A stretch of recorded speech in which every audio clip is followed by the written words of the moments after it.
Acompáñenme por favor de nuevo a la primera carta del apóstol Pedro, capítulo 1. Vamos a leer del verso 3 en adelante. Quiero dar créditos al pastor C.J. Mahaney por el material que estaré usando esta noche y espero sea de gran edificación para todos nosotros. Esta es la última clase del curso de cómo sufrir para la gloria de Dios y esta clase la he titulado El sufrimiento, maestro e instrumento para el crecimiento. Así es. El sufrimiento, maestro e instrumento para el crecimiento. Ayer hablaba con un hermano con quien me reúno todos los martes en la mañana y me decía, nunca olvidemos que el sufrimiento es un buen maestro. Y hoy quiero probarles de qué manera el sufrimiento nos enseña. Y vamos a estar exponiendo este texto del verso 3 al 9 del primer capítulo de la primera carta de Pedro, pero me voy a enfocar en los versos 6 al 9. Entonces leamos primera epístola de San Pedro, capítulo 1, versículo 3 al 9. Dice la palabra de Dios. Bendito el Dios y Padre de nuestro Señor Jesucristo, que según su grande misericordia nos hizo renacer para una esperanza viva por la resurrección de Jesucristo de los muertos, para una herencia incorruptible, incontaminada, inmarcesible, reservada en los cielos para vosotros, que sois guardados por Él. Poder de Dios mediante la fe para alcanzar la salvación que está preparada para ser manifestada en el tiempo postrero. Verso 6.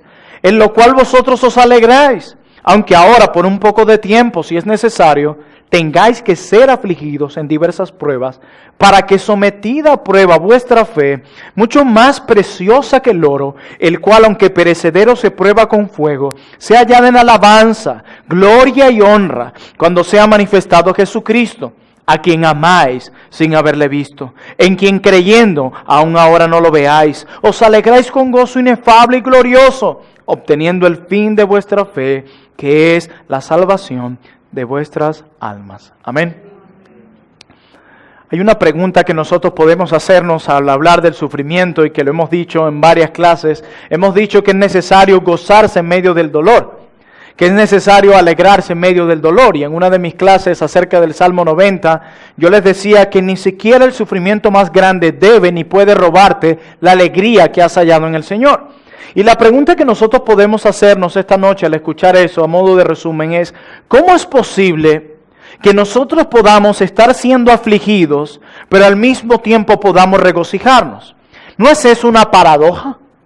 ¿Cómo podemos sufrir y alegrarnos y sufrir? Eso parece una paradoja para nosotros. Eso parece inconcebible en nuestras mentes. Eso parece inimaginable en nuestras mentes. ¿Cómo es posible que alguien pueda estar regocijándose en una aflicción tan dolorosa? ¿Cómo es eso posible? Bueno, el apóstol Pedro aquí, inspirado por el Espíritu Santo de Dios, dice que un cristiano puede llegar a hacer aquello o a vivir aquello que es inconcebible a la luz de la mente humana.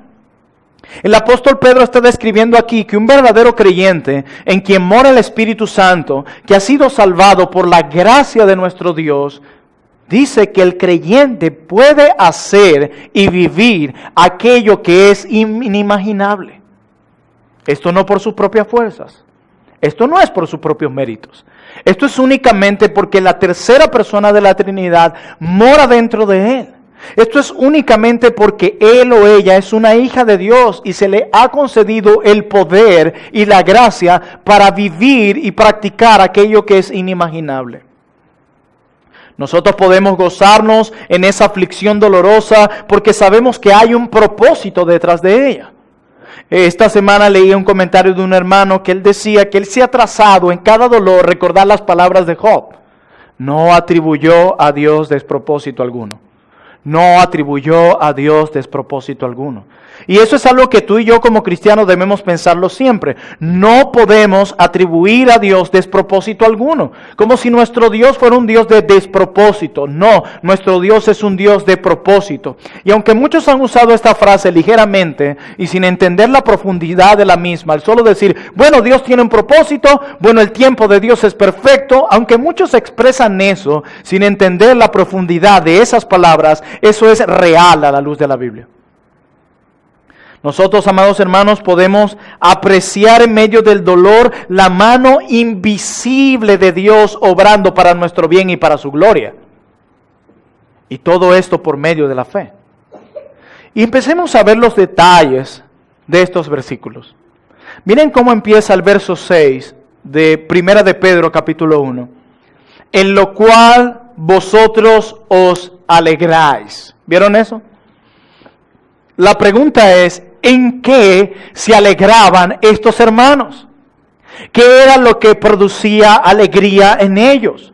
Bueno, nosotros deberíamos ver el contexto literario, cuáles son los versículos previos a esta enseñanza. Y en los versículos 3 al 5, Pedro está describiendo la obra de salvación.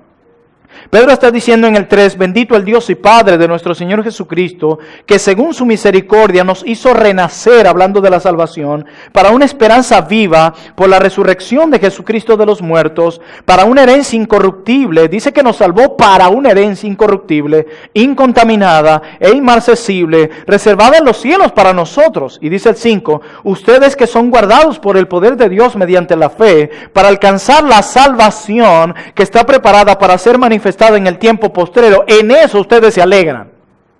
Pedro lo que está diciendo es que los hermanos en este momento, ellos tienen una alegría, ellos están disfrutando de una alegría, hay algo que a ellos les produce gran gozo, hay algo que a ellos los mantiene feliz, hay algo a lo que ellos recurren cuando la alegría empieza a disminuir en sus vidas. Y la pregunta es, ¿qué es, Pedro? Es el pensar en recordar la obra de Dios a su favor.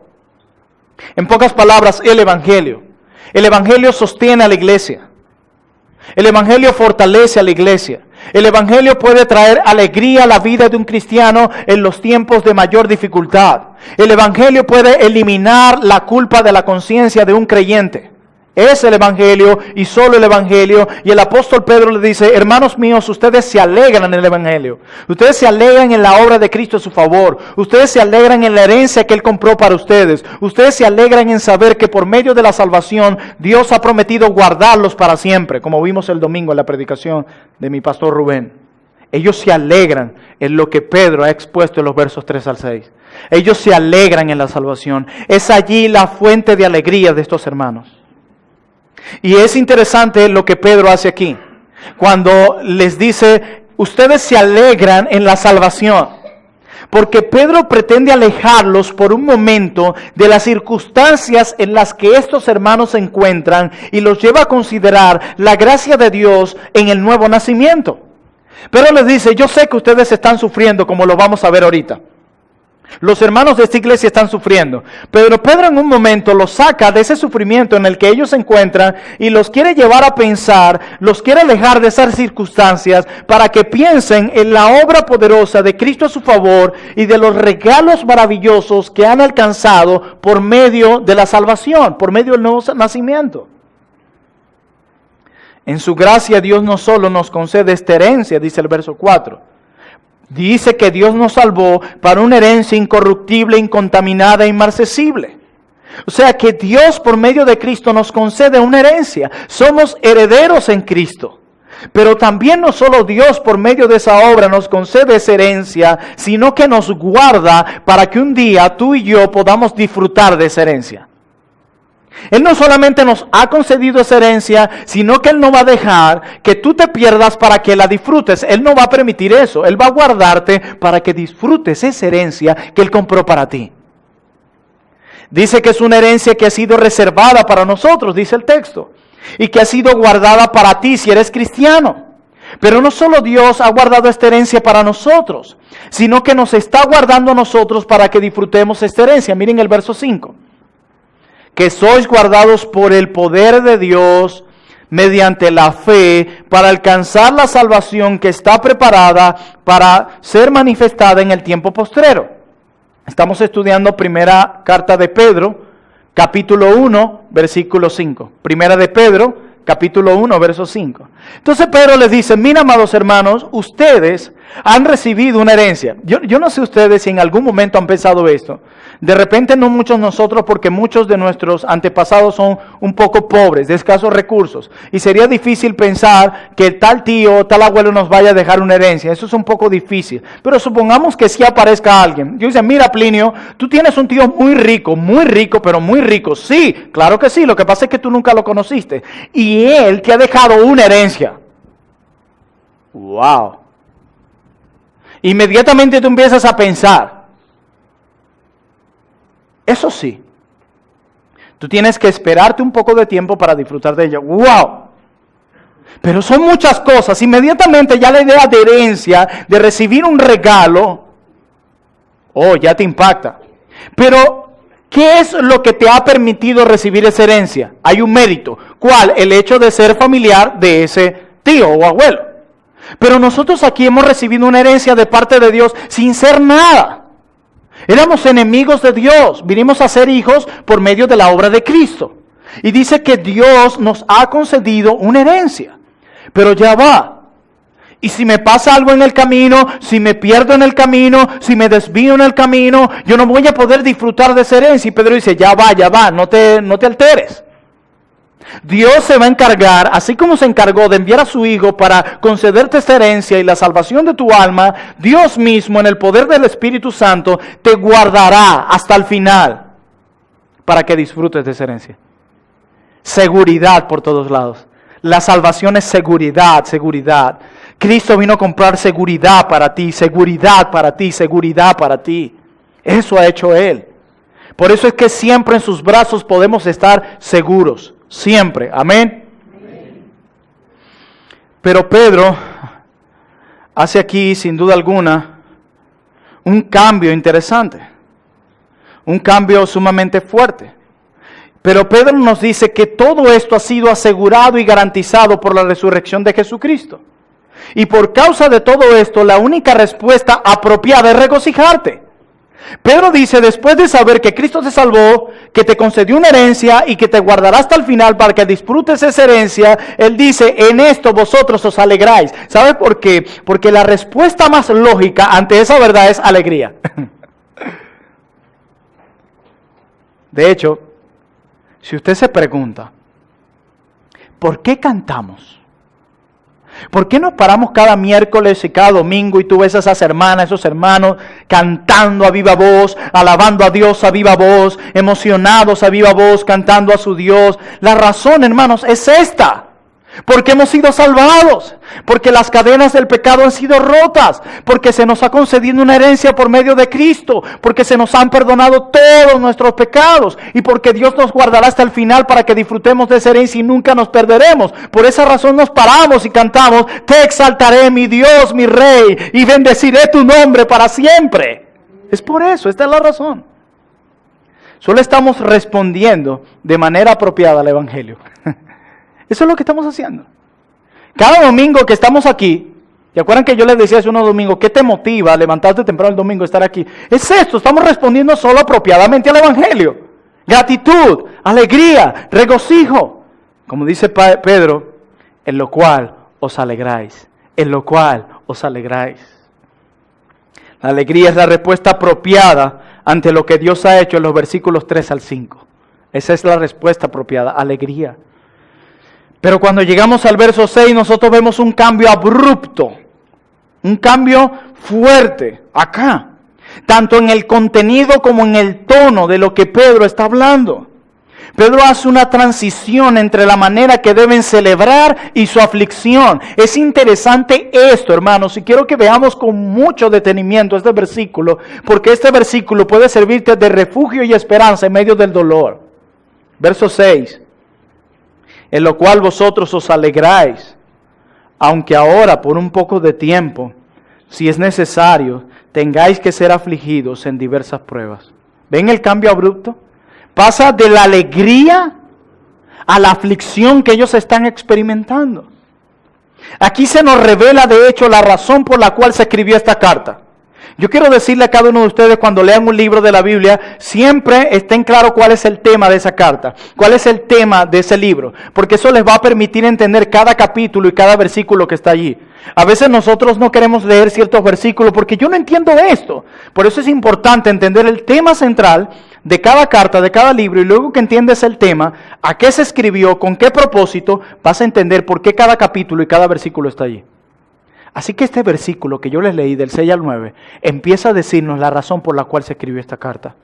La audiencia original de esta carta estaba sufriendo. Cuando tú leas primera carta de Pedro, quiero que sepas que esa carta está hablando de una iglesia que está sufriendo.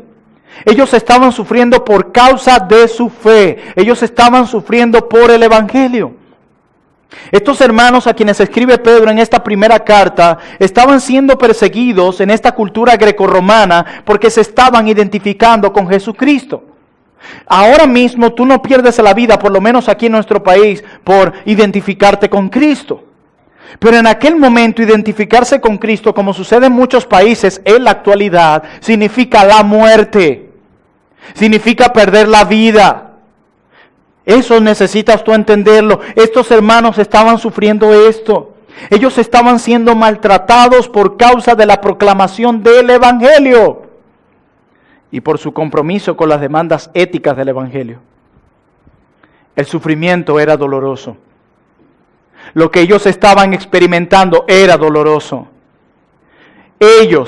Estos hermanos a quienes escribe esa primera carta, ellos son un recordatorio para nosotros de que los cristianos sufren por causa de su fe. Y yo quiero que tú sepas que tú sufrirás por causa de tu fe, de alguna manera u otra, pero por causa de la proclamación del evangelio. Por eso, hermanos míos, a nosotros nos tocará sufrir por causa de nuestra fe. Y yo quiero que tú sepas, hermana mía, hermano mío, que cuando tú sufras te va a doler. Yo quiero que lo sepas, te va a doler. Cuando nosotros nos van a hacer algún tratamiento médico o cualquier otra cosa, nosotros pensamos, ¿y me van a colocar anestesia? Sí. Mírate, tú vas al odontólogo. Como decía el pastor CJ, a mí tampoco me gusta el odontólogo. Y tú vas y ves todo eso afilado por todos lados, que te escarban ahí. Yo no sé ustedes, pero a mí me gusta ir al odontólogo solo si es necesario. Y cuando tú vas allí, tú lo primero, ¿y anestesia? Sí, te vamos a colocar. Si te dicen, mira, te vamos a operar, yo me tengo que operar, y cuando me dijeron, ¿y anestesia? Sí, anestesia. Siempre anestesia. No Anastasia, anestesia.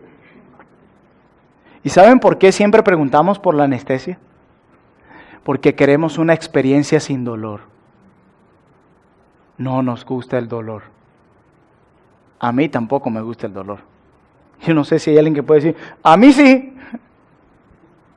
Y si puede levantar la nota aquí. Pero por lo menos los que están no van a levantar su mano. A mí no me gusta la experiencia con dolor. Por eso pedimos anestesia. Miren, en un momento yo estaba sin Cristo. Estábamos en la playa y recuerdo que caminando en la playa se me fue el pie como en un hueco que había ahí en el mar. Ni idea qué era. Y cuando levanté mi rodilla, tenía la rodilla abierta.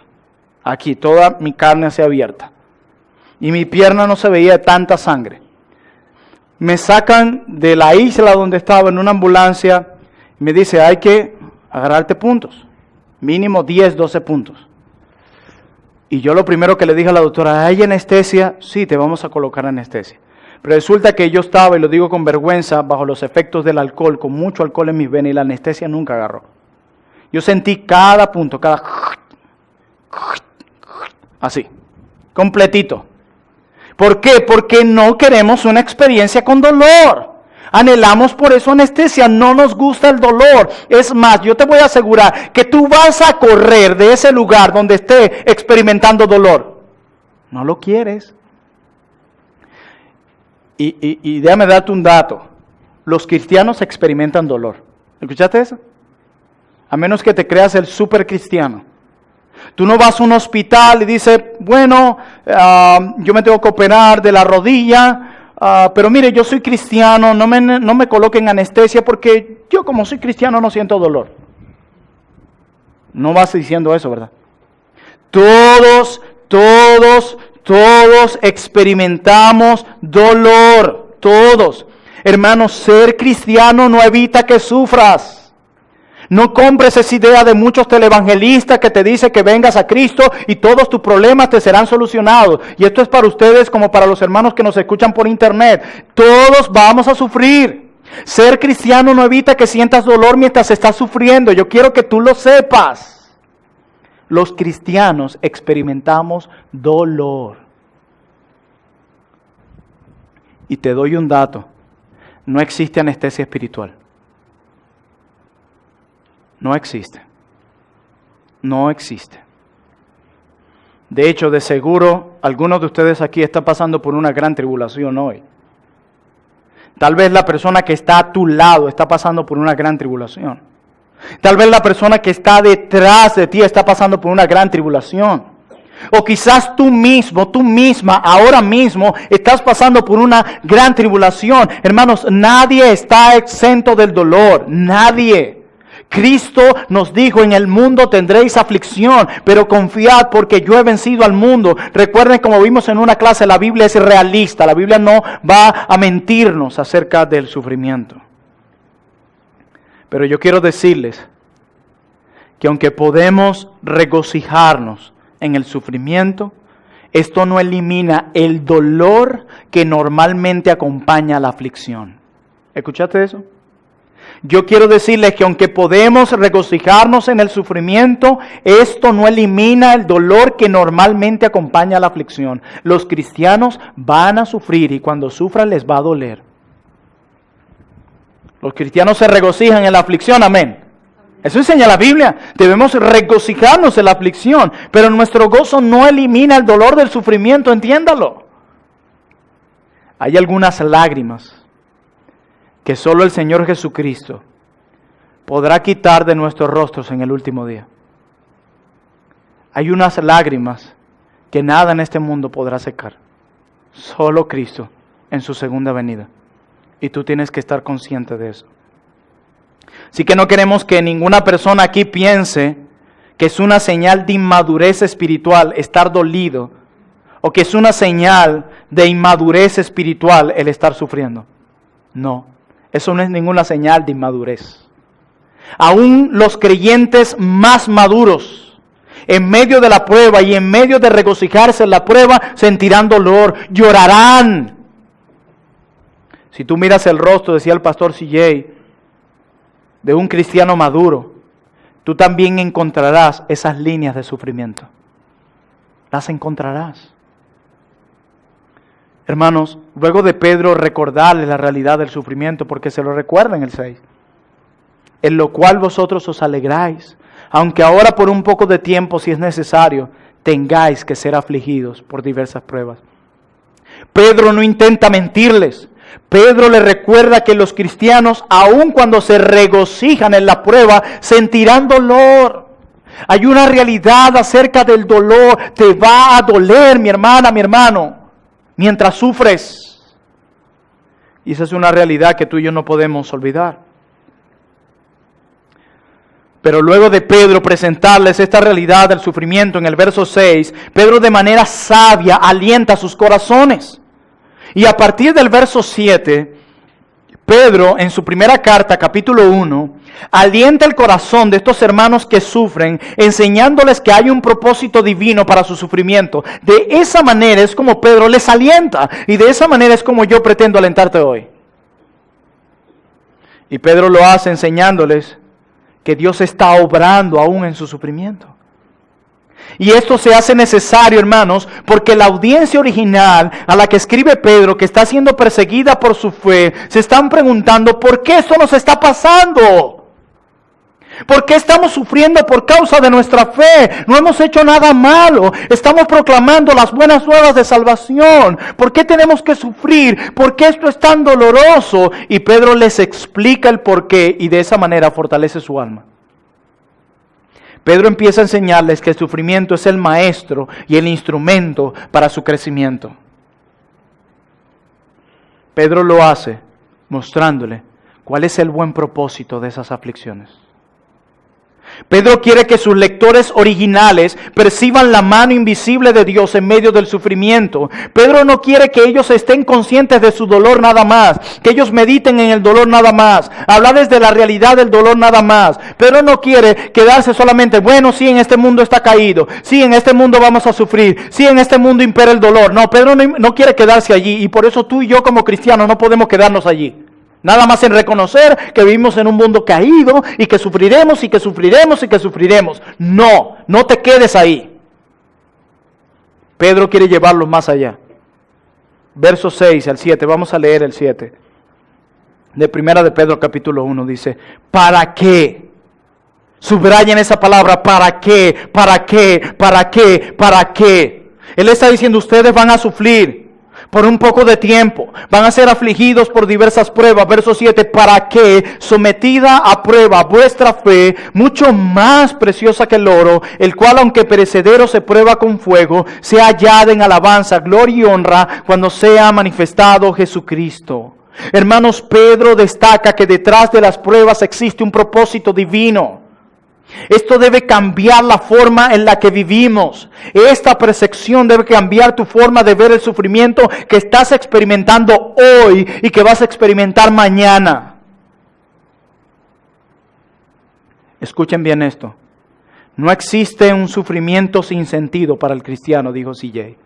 No existe un sufrimiento sin sentido para el cristiano. Todos los sufrimientos que el cristiano experimenta tienen sentido. Todos los sufrimientos que tú experimentas hoy, experimentarás mañana. Porque déjame decirte, mi hermana, mi hermano, vendrán más malas noticias. Vendrán más noticias dolorosas. Vendrán más cosas que te hagan llorar y sufrir.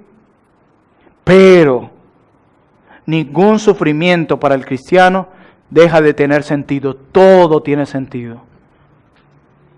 Amén. Nuestra fe está siendo probada, dice Pedro en el verso 7.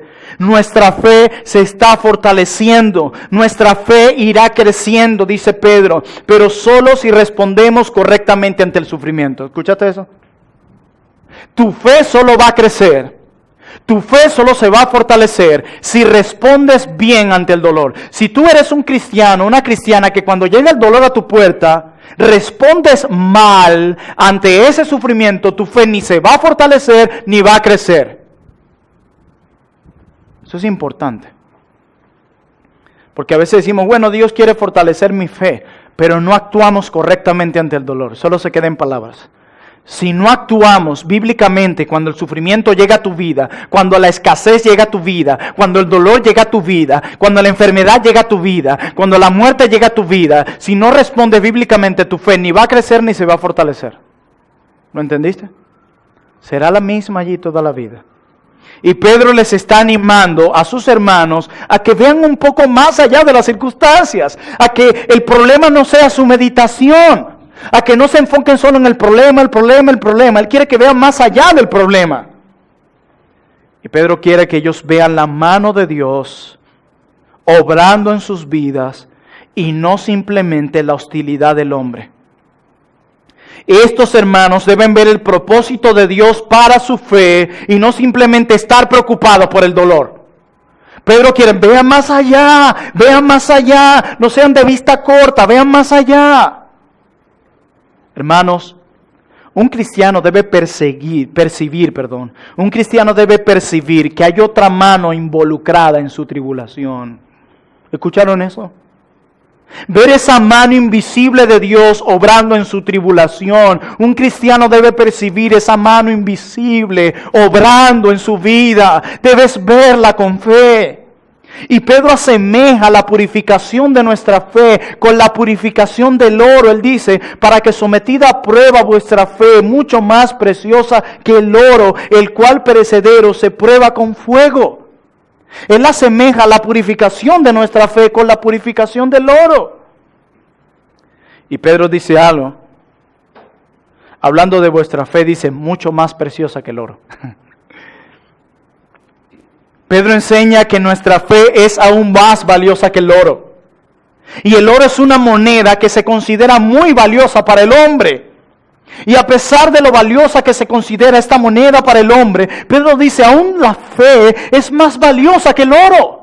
Es más valiosa que esa moneda que los hombres admiran. Esa moneda por la cual muchos han dado su vida y han peleado. Pedro dice, la fe es mucho más valiosa que eso. Pero la fe genuina, al igual que el oro genuino, se revela por medio de fuego. Eso es lo que está diciendo Pedro. Pedro dice, para tú saber si una pieza de oro es genuina, debe ser pasado por altas temperaturas de fuego. Y Pedro dice, de la misma manera la fe, para tú saber si tu fe es genuina, ella debe ser pasada por fuego. Y a este fuego Pedro le llama prueba. Hermanos, el sufrimiento es necesario para revelar nuestra fe y purificar nuestra fe. ¿Vieron esas dos cosas? Revelar, purificar.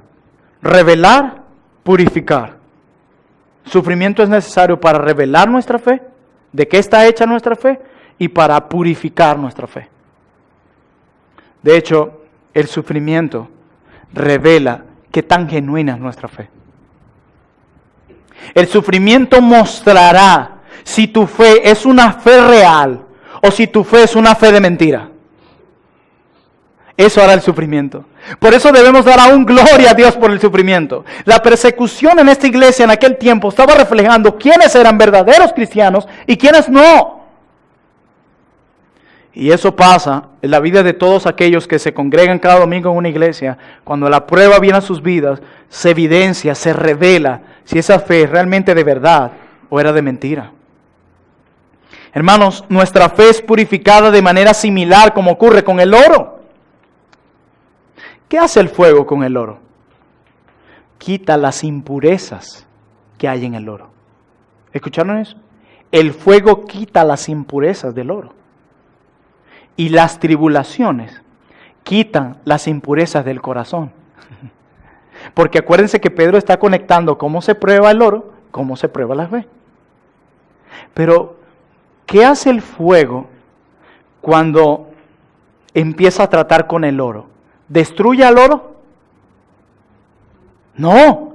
¿Qué destruye? Las impurezas. Así es. Solo destruye las impurezas. Bueno, yo quiero decirles que el fuego de las tribulaciones no destruye nuestra fe. Solo revela nuestra fe y elimina las impurezas de nuestro corazón. Así que no tengas miedo. Esa prueba, por más dura que sea, no va a destruir tu fe. Así como el fuego no destruye al oro, solo va a destruir las impurezas de tu corazón y a revelar si tu fe es genuina o es de mentira. Va a revelar si tú sirves a Dios en la prosperidad o si lo sirves también en la escasez. ¿Y sabe qué hace la tribulación cuando llega a nuestra vida? ¿Saben cuáles las dos impurezas que quita de nuestro corazón? La idolatría y la avaricia, que es idolatría. Derriba ídolos. Las tribulaciones son especialistas para derribar ídolos. Si tu ídolo es el dinero, llegó la prueba y te dejó en la escasez. Derribó ídolos, quitó impurezas, y para revelar si tú fueras genuino o no, a ver si solamente cantabas con alabanza y con alegría en la prosperidad, y a ver si le cantas con la misma alegría a Dios en la escasez. Derriba ídolos del corazón. Así que no hay razón para temer al fuego que ellos estaban experimentando, ya que es un fuego que revela la fe y la purifica. Y Pedro adelanta aquí el día en que Jesucristo será manifestado y lo conecta con esta esperanza. Verso 7, parte B. Dice, el cual, aunque perecedero, se prueba con fuego, sea hallada en alabanza, gloria y honra cuando sea manifestado Jesucristo. O sea que todo este trabajo que se está haciendo con tu fe es para ser presentada el día de Jesucristo, gloria y honra delante de Él. para ser presentada con excelencia, como una fe que ya no tiene impurezas. ¿No quisiera que tu fe pueda ser presentada de esa manera sin impurezas delante de Dios? ¿Quién ha dicho que nos ha salvado para que seamos santos y sin manchas delante de Él? Él lo que está es llevando a cabo el propósito por lo cual te escogió desde antes de la fundación del mundo. Pedro quiere que este evento futuro haga una diferencia en la vida de sus lectores y en la nuestra hoy. En aquel día, aquellos que han perseverado fielmente van a traer gloria y honra a Jesucristo. La iglesia estaba siendo maltratada, pero cuando Cristo venga todo va a cambiar, dice Pedro. Así que ellos debían perseverar en el presente a la luz de ese día glorioso en el que Cristo vendrá por segunda vez. Hermanos y hermanas, el sufrimiento tiene una fecha de expiración. Miren lo que dice el verso 6. En lo cual vosotros os alegráis, aunque ahora, ¿qué dice? Por un poco de tiempo, por un poco de tiempo, por un poco de tiempo. Hermano, por un poco de tiempo de acuerdo al calendario celestial. Por un poco de tiempo en comparación con la eternidad futura. Hermanos, qué consuelo para nosotros saber que hay una fecha de expiración para nuestro sufrimiento. Un día se acabará. Yo estoy anhelando ese día. ¿Y ustedes? Tiene una fecha de expiración. Se acabaron las malas noticias. Se acabaron los dolores, el sufrimiento, el dolor, el temor, la pérdida de seres queridos, las enfermedades, las peleas, los conflictos se acabarán. Alegría, alegría, alegría, alegría y alegría. Y Pedro dice, por un poco de tiempo. Será por un poco de tiempo. Deberías tomar esta frase y pegarla en tu carro, en la oficina. Por un poco de tiempo. Por un poco de tiempo. Hay un futuro glorioso que nos espera. Y ahora Pedro les presenta esa seguridad dulce que encontramos en medio del dolor. Versículos 8 y 9 de 1 de Pedro capítulo 1. A quien amáis sin haberle visto, hablando de que delante de Cristo se presentará esta fe gloriosa. Y ese Cristo es a quien ellos aman sin haberle visto, en quien creyendo aún ahora no lo veáis, os alegráis con gozo inefable y glorioso. Otra vez alegría en el texto. Obteniendo el fin de vuestra fe, que es la salvación de vuestras almas. Hermanos, Él ahora pasa al gozo que ellos tienen en Cristo. El sufrimiento en la vida de estos hermanos los ha hecho más piadosos, no menos. Porque dice que vosotros le amáis a Jesús sin haberle visto. Ellos no aborrecieron a Jesús a pesar de su prueba. Ellos no cuestionaron a Jesús a pesar de la prueba. Ellos en medio de la prueba llegaron a amar más a Jesús sin haberle visto. Añade ese detalle, Pedro. Por eso es que el sufrimiento es un buen maestro. Mira, Tim Keller en su libro Caminando con Dios en medio del sufrimiento dice lo siguiente. El sufrimiento solo nos va a hacer mejores en vez de peores. Si en medio del sufrimiento nosotros nos enseñamos a amar a Dios más que antes. Lo voy a repetir. El sufrimiento solo nos va a hacer mejores en vez de peores. Si en medio del sufrimiento nosotros nos enseñamos a amar a Dios más que antes. Solo así seremos mejores en vez de peores. Si en el sufrimiento nos trazamos, yo aquí voy a amar más a Dios. Yo aquí voy a dedicarme a fortalecer mi amor por mi Padre y a tener conciencia de que su mano invisible está obrando en mi vida. Solo así creceremos, dice Tim Keller. Solo así seremos mejores en vez de peores. Y esto es lo que la audiencia original de esta carta de Pedro hizo. Ellos, a pesar de la gran tribulación y que los iban a matar a causa de su fe, que estaban siendo atribulados por causa de su fe, ellos crecieron en su amor por aquel que no habían visto. Ellos no han desperdiciado su sufrimiento. ¿Has desperdiciado tú tu sufrimiento? ¿Has desperdiciado esas pruebas que Dios ha traído a tu vida en cuestionamiento y actuando como un niño consentido? ¿O realmente has procurado que esos momentos de sufrimiento sean apropiados para crecer en tu amor por Jesús, a quien no has visto? No desperdicies el sufrimiento, no lo desperdicies. Es tu maestro. Es un instrumento en las manos de Dios para tu crecimiento. Hermanos, lo más importante no es qué tanto piensas en tu dolor. De hecho, yo doy por sentado que pensamos mucho en nuestro dolor. Demasiado. Le damos una importancia demasiado extrema a nuestro dolor. Lo importante no es qué tanto piensas en tus enemigos, qué tanto te oprimes, qué tanto se han puesto en contra ti, como era el caso de esta iglesia que tenía muchos enemigos por causa de su fe. La pregunta no es qué tanto piensas en la hostilidad de ese sufrimiento. Lo más importante es a quienes ellos amaban. Lo más importante es a quien tú amas en medio de ese dolor. Eso es lo más importante. Y dice Pedro, a quien vosotros amáis sin haberle visto. Pedro, quien les dice estas palabras a ellos, es a quien un día Jesús le dijo, Pedro, ¿me amas? A quien había visto al Señor Jesús. Y a ese a quien Jesús se le dijo, Pedro, ¿me amas?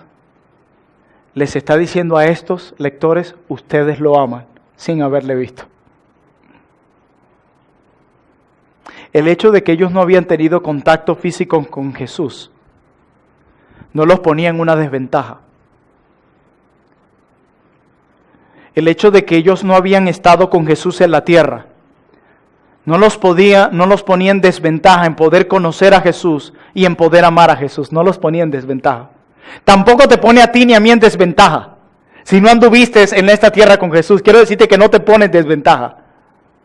Hermanos, Pedro estuvo con Jesús cuando Él calmó la tempestad de la barca.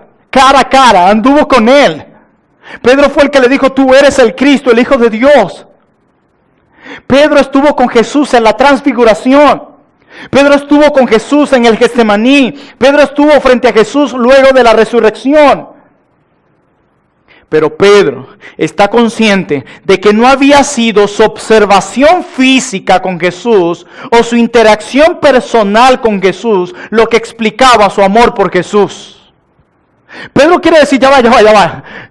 Yo quiero que ustedes sepan que mi amor por Jesús, mi devoción por Jesús, no viene de haber estado personalmente con Jesús. Mi amor por Jesús, dice Pedro, fue más bien producto de la revelación divina.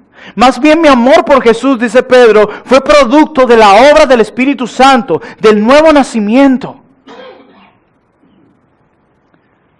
Y estos gentiles de esta carta, se les dio el mismo regalo sobre la identidad del Hijo de Dios, igual que a ti y a mí. Y eso fue no porque hubiésemos estado físicamente con Jesús, fue por la misma razón que Pedro pudo amar a Jesús, por el poder del Espíritu Santo, por la proclamación del Evangelio y por testimonios de testigos oculares como lo fue Pedro. Solo el poder del Espíritu Santo, solo por la proclamación del Evangelio, alguien puede amar a quien no ha visto. Solamente. ¿Tú has pensado en la manera en cómo amas a Jesús? Pero no le has visto. ¿Tú has pensado en eso? A quien amáis sin haberle visto. ¿Y sabes a qué se debe eso? A la proclamación del Evangelio y a la obra del Espíritu Santo en ti. Puedes amar de esa manera a alguien a quien no has visto, solamente por eso, no por otra cosa, no porque hayas tenido un contacto personal con Él, no, solamente porque un día escuchaste el Evangelio de un predicador, de una amiga, de un hermano, y luego el Espíritu Santo obró en ti en salvación. Solamente por eso puedes amar de esa manera a alguien que nunca has visto. De hecho, Nosotros tenemos años esperando que llegue ese día. Y solamente en la segunda venida de Cristo es que lo veremos. Solamente. Pero ahora le amamos sin haberlo visto. Yo no sé físicamente cómo es Jesús. Pero conozco de su carácter y de su obrar y de lo que hizo a mi favor. Y al escuchar ese anuncio, y por medio de la obra de Cristo a mi favor, yo lo amo sin haberle visto. Y tú lo amas sin haberle visto. Así como estos hermanos que están siendo perseguidos, están siendo asesinados por su fe y lo aman sin haberle visto. Es increíble. Hermanos, en la proclamación del Evangelio, escúchenme bien, en la proclamación del Evangelio, Cristo puede ser visto de una manera más importante que haberle visto cara a cara. Como decía el pastor CJ, cientos de personas vieron a Cristo físicamente y realmente nunca lo vieron. Algunos dicen, si Él se para frente a mí y viene aquí, yo sí creería si lo veo. Muchos en aquel siglo lo tuvieron cara a cara y lo rechazaron. Así que no mientas, que lo que necesitas para creer en Cristo es verlo. No, necesitas es la proclamación del Evangelio y el poder del Espíritu Santo obrando en ti para el nuevo nacimiento. Hermanos, hay un ver que es más importante que ver con los ojos físicos. Si usted lee los Evangelios, Mateo, Marcos, Lucas y Juan, podrá ver las glorias de Cristo mejor que muchas de las personas que lo vieron aquí en la tierra. Por eso estamos predicando el Evangelio de Marcos. Por eso lo anunciamos en las epístolas.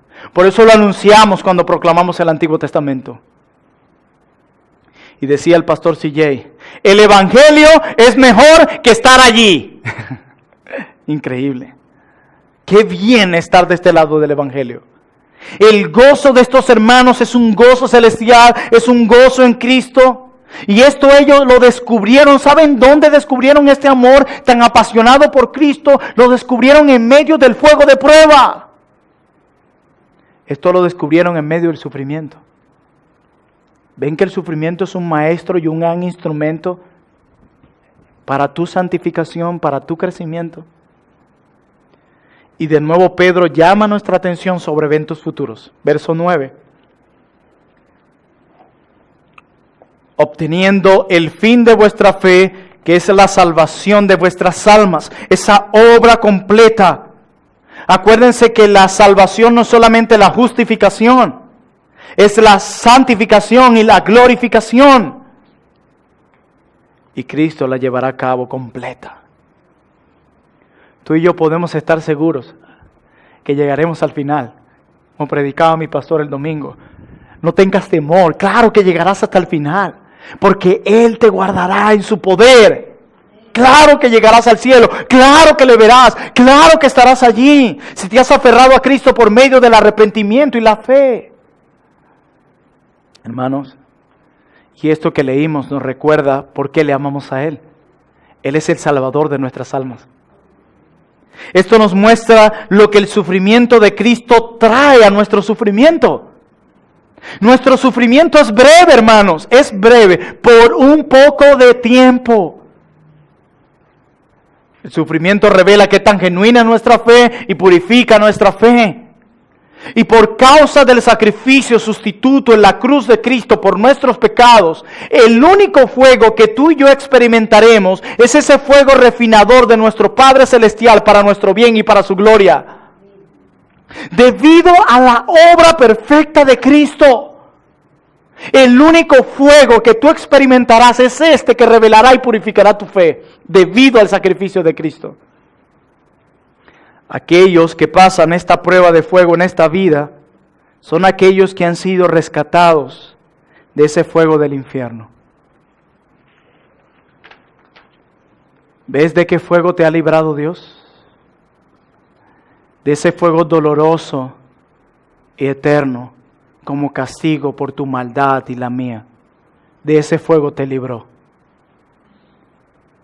Y eso fue solo por causa del sacrificio sustitutivo de Cristo en la cruz. De lo contrario, ese es el fuego que te espera. Pero debido a la obra sustitutiva y sacrificial de Jesús a nuestro favor en la cruz del Calvario, el único fuego que tú experimentarás, el único, será aquel que revela tu fe y la purifica. Jesús tomó el fuego del infierno por nosotros. Él absorbió la ira que nos correspondía. Él murió en nuestro lugar para que el único fuego que experimentemos es este fuego refinador de nuestro Padre que obra para nuestro bien y para su gloria. Ya somos salvos del fuego del infierno. Ya somos salvos de allí. El impío está experimentando grandes fuegos por su propio pecado y de las consecuencias de vivir en un mundo caído, y cuando muera le espera el fuego del infierno por siempre y para siempre. Pero tú, si eres una verdadera cristiana, un verdadero cristiano, no que viene los domingos a la iglesia, los miércoles, que ofrenda, que ayuda, no, que tienes una relación íntima, personal con Jesús. El único fuego que tú vas a experimentar es ese que revela y purifica tu fe. Ningún otro. Y otra buena noticia, y será por un poco de tiempo. Hermanos, habrá líneas de dolor en nuestros rostros debido al sufrimiento que experimentaremos. Pero debajo de esas líneas hay una fuente de gozo suficiente para alegrarnos. ¿Saben por qué? Porque él o ella, hablando del cristiano o la cristiana, tienen la percepción de que esta mano invisible de Dios está obrando con un buen propósito para tu bien y para su gloria. En lo cual vosotros os alegráis en la salvación. Aunque ahora por un poco de tiempo, si es necesario, tengáis que ser afligidos en diversas pruebas, para que sometida a prueba vuestra fe, mucho más preciosa que el oro, el cual aunque perecedero se prueba con fuego, sea hallada en alabanza, gloria y honra, cuando sea manifestado Jesucristo, a quien amáis sin haberle visto, en quien creyendo aún ahora no lo veáis, os alegráis con gozo inefable y glorioso, obteniendo el fin de vuestra fe, que es la salvación de vuestras almas. Esta es nuestra última clase de cómo glorificar a Dios a través del dolor. ¿Qué harás con tantas verdades en tus manos? Si pecas en medio del dolor, ya no será por ignorancia, será voluntariamente. Los cristianos sufrimos, y el hecho de que seamos cristianos no anula el dolor. Sentirás dolor, llorarás. Y hay lágrimas que solo Cristo en su segunda venida podrá secar. Nuestro conocimiento de Dios determina cómo sufrimos. El sufrimiento trae bendición a Dios porque quita impurezas de nuestro corazón y nos acerca a Él. Vivimos en un mundo caído y es una realidad que no podemos olvidar. Este mundo es hostil y doloroso, pero hay un refugio, dice el Salmo 91, a donde ir. Salmo 73, la manera en la que tú sufres va a determinar si vas a sufrir más. Y el dolor es un maestro y un instrumento en las manos de Dios para tu crecimiento. Y aunque a veces no lo veas así, hay ternura detrás de esa mano invisible de Dios obrando en tu vida. Y yo quiero que tú sepas que el sufrimiento te va a doler, pero el sufrimiento tiene fecha de expiración. Puedes alegrarte en el Evangelio, esperar confiado en Dios, de que no hay desperdicio en lo que Dios está haciendo. Para el cristiano no hay una prueba sin sentido. Recuérdalo, no hay prueba sin sentido para el cristiano. Y así como el fuego solo quita las impurezas del oro, pero no destruye el oro, la prueba que estás pasando y la que vas a pasar porque vienen más, no va a destruir tu fe, solo quitará lo que está de más Y esas son muchas impurezas que hay en tu corazón. Hay cosas muy malas en tu corazón y en el mío. Hay ídolos que nos estamos levantando para encontrar gozo, paz y satisfacción en ellos. Y Dios los va a derribar. Y lo va a hacer quitándolo de tu mano. Lo va a hacer trayendo el dolor para quitar todo lo malo que hay en ti, para cumplir su promesa de presentarte un día delante de ti sin arruga, sin mancha. Y Dios cumple lo que promete. Yo quiero que veas la mano invisible de Dios obrando en tu vida. Y que enfrentes el sufrimiento, no centrándote en el dolor. Mira más allá. Así como Pedro quería que sus lectores miraran más allá. Oremos.